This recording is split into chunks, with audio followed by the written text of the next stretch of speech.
A tale from my working days. Okay, so this happened about a decade ago. In the sleepy little town of Charlotte, North Carolina, there was a yuppy little Asian bistro called Zeh, and they served Asian French fusion food, and probably hadn't seen anyone from France or the Orient since they opened. Let me be clear, this was not a place I would choose to eat at. But my contract wanted me to pick them up some food and was willing to pay for me to get something as well. So I go in and place my order and wait. The price rounds up to $130 odd, and I got sneered at when I walked in by a dude I could have beaten up when I was 12. Puberty had hit him, and he took out a restraining order on it. Anyway, as I'm standing there, 6'5", 220 pounds, armed and armored, already just about done with the walking soy latte, my body was hit with a sudden and deep, inexorable response to the 84 ounces of coffee I'd grabbed from the Two Brothers and a Dog gas station earlier that morning. My stomach made a noise that caused some lady's frou-frou Pomeranian to tinkle itself in her $500 bag. Taking a deep breath, I glanced at the potato and asked if he had a bathroom, because honestly, if they didn't, after dropping $130, I was gonna shit in the topiary lion they had outside and kick some of the pea gravel over it like a cat. Sneering, the half-pint shit pointed down the hall and explained that the lavatory was in that direction. I would have asked if that's where Dexter was, but he probably wouldn't have got it, and I'd have probably shit myself. So I walked down the hall, and they have this gender-normative free association bathroom. Please remember, this was when Charlotte was the epicenter of the whole bathroom fiasco, and they wanted to be inclusive. I've shit in some rough places, so I'm not really what you would consider a shy bladder kind of guy.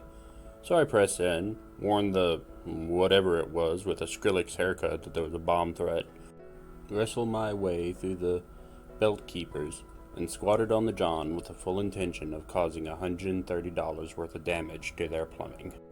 So as I sat there, befouling the waters and starting a smell that the Department of Homeland Security would consider a level 3 incident in and of itself, I noticed they had placed a soundboard next to the toilet. You could swipe your credit card and have sound in the bathroom with you. Running water, rushing wind, the My Little Pony theme song, whatever. So that other people in a one-stall bathroom didn't hear you make poopy. Yeah, it was that kind of place. Now, I wasn't too worried because I don't see the need to cover up what I'm doing in a bathroom, but I am a curious sort, and that has gotten me into a lot more trouble than you would expect. So I looked the soundboard over. It was attached to a Bose sound system with like 6 speakers in a tiny water closet. What it also had was a small micro USB port. Like I said, curious.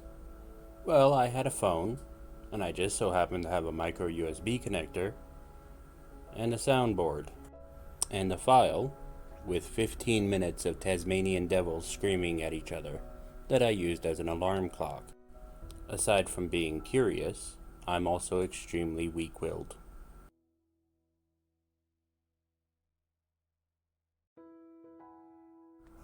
A quick file overwrite, some fiddling with the volume options and the repeat length and password setting, and I was done. A quick wash of my hands, and as I stepped out, my food was ready. The soy boy shoved it towards me and then, surprisingly, stepped past me towards the bathroom. I now understand why villains have that maniacal chuckle. I was outside the building, halfway through the parking lot, when I heard the screaming from inside.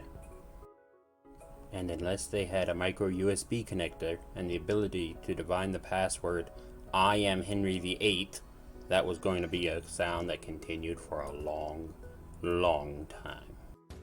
The place didn't stay open for very long before closing down and reopening as a free trade coffee shop with no public restrooms.